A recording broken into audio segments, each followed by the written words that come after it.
Ladies and gentlemen, today we are doing the Global Tarot. This is definitely going to take more than one video, and I'm going to have a hard time keeping all of this concise and accurate, and I will probably make mistakes and skip some parts because there is so much to tell. So much to tell.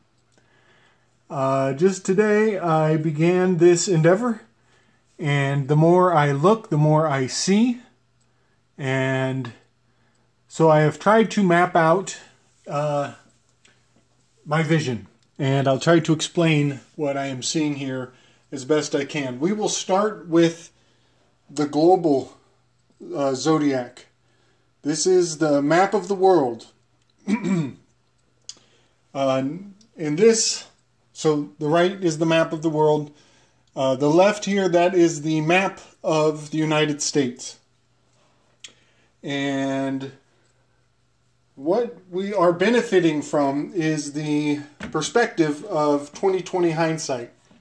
Looking back through time, my dialogue here will be multicultural. There will be some discussion about race, and I just want to put it out there that, you know, saying things about the color of people's skin or homogenizing the characteristics of racial categories is not my intention, but it is the intention that I read in some of the signs and symbols and the writing on the wall here. So, with that being said, forgive me for any offense. That is not my intention. But I do believe that some of the cultural norms of the globe fall into the significance of the tarot deck as it was laid out previously when I did the double spiral of the Avenger series.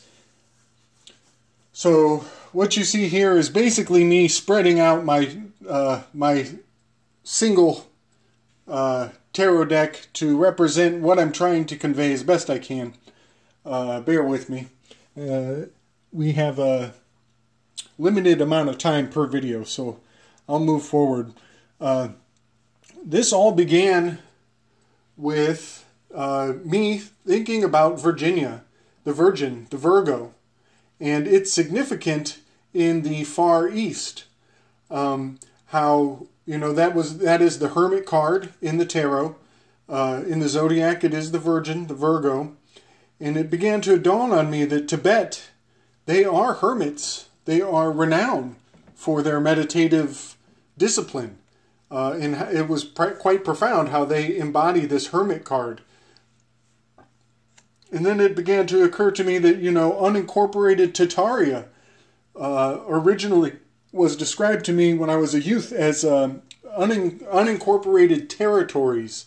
You know, that they were feudal states that were not unified, and that it was very much like virgin territory.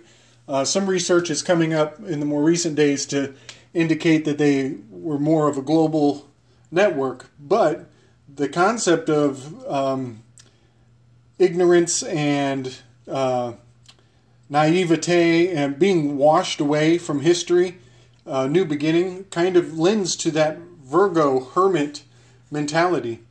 Also, I just wanted to point out, you know, Genghis Khan and the Mongols of that area, they had a determination to conquer as they moved west, and I believe that the English language and its multicultural Proto-Indo-European roots, we owe that very much to Genghis Khan. So this may have been the beginning territory of that movement of consciousness to the west, which is a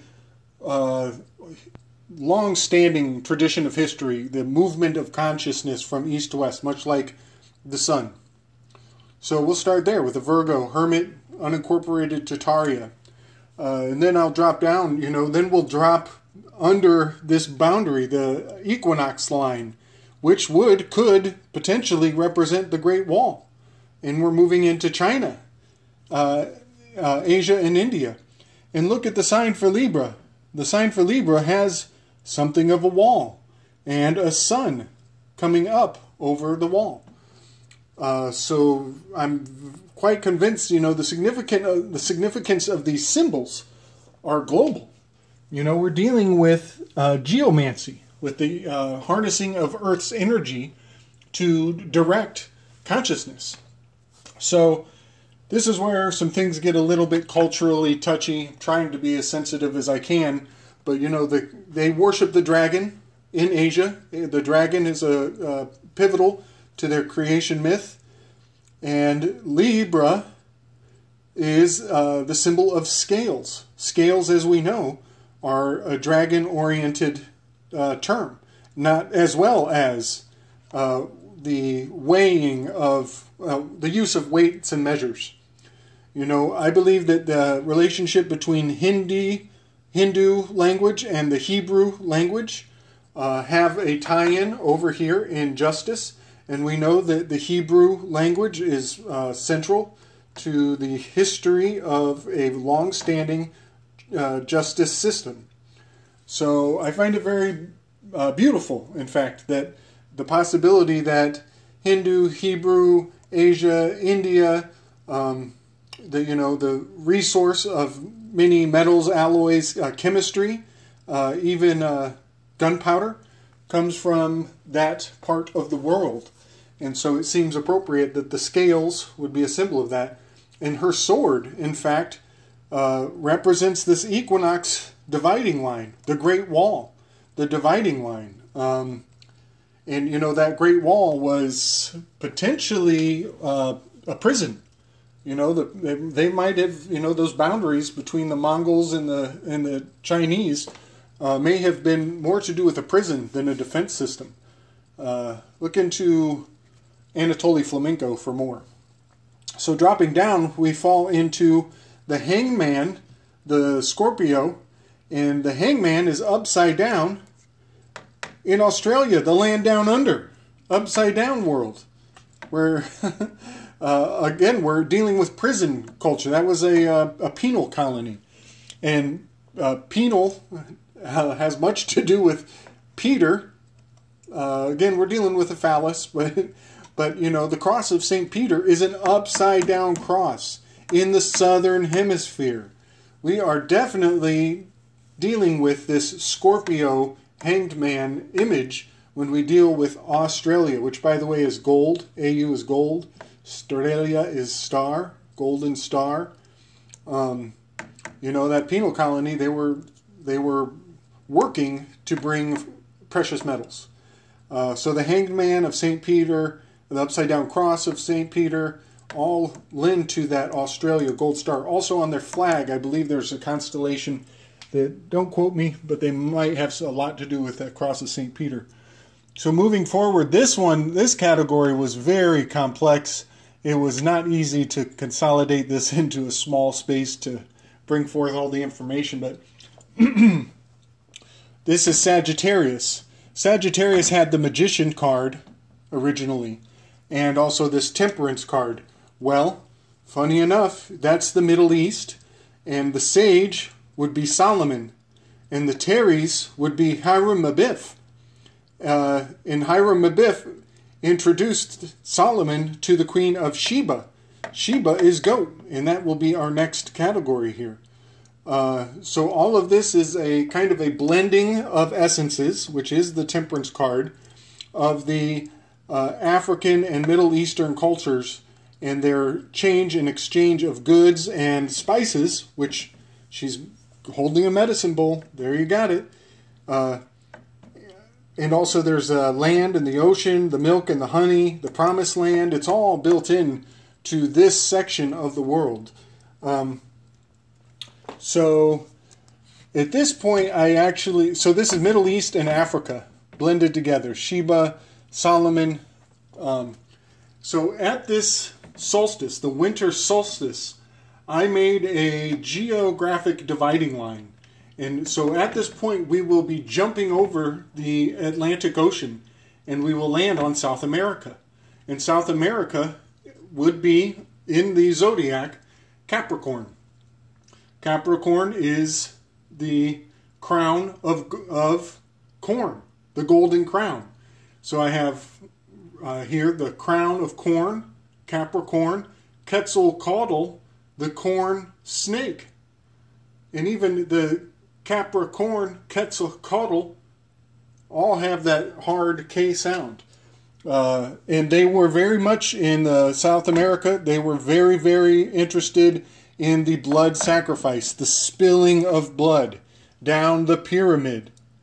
All of these signs and symbols indicate to me that this system of zodiacal wisdom comes from ancient times, from a global understanding of the nature of where we are. So moving into Aquarius. Aquarius is an air sign. It is the water bearer, which is a naked man, which does involve sacrifice. Just this morning, part of what inspired a lot of what I'm bringing to bear here goes back to Ross Ben and Michael Wan having a conversation about cultural integration of the new world with the old, and they kept referencing the naked man and his significance in South America, Central America, and I couldn't help but think of the water bearer. This was part of what inspired me to start looking at the globe in the context of the tarot and the zodiac. So the water bearer is down here with Aquarius. He's holding a pitcher on his shoulder and pouring out the wisdom from his pitcher. And that, again, has something to do with a sacrifice. It's almost like if his head was cut off, what was pouring out of that barrel would be the blood of saints, the wisdom of St. John. There's very strong indication that Central America, it joins the North and the South Americas. It's the middle point. And this is January. This is the beginning of the new year, from the old to the new. So we have that north-south and that central significance to January. Out here in Pisces would be potentially, in Europe, this is moving out into the Atlantic, but we're actually in the Americas, so west of the Americas, we end up in the Pacific Ocean, Pisces. So that's all water sign, and the Polynesians are water-faring people. So here I believe the Piscean symbol, being Western-oriented, is the foundation of the Pacific Ocean. I had to put this just above the equator line, or the equinox equator. Just above, at 19 degrees, we have Hawaii. Hawaii is a very significant volcano. It's a very significant geomantic location on the planet. 19 degrees is very significant cosmically.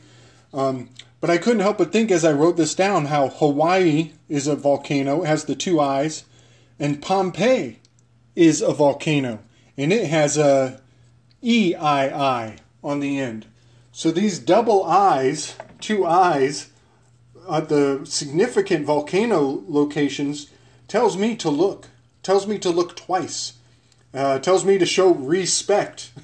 Respect the volcano. Look twice. Very significant. Also, when I looked up Pompeii, turns out it's on the 40th parallel. If Ross Ben or Michael Wan are watching this, that might trip their trigger. I'm going to call it there. That'll be the end of this video. But I just wanted to point out the zodiac of the globe and how it is a bit of a universal truth and how much there is to know about a system that speaks to all of us if we know what we're seeing. Much love and respect, y'all.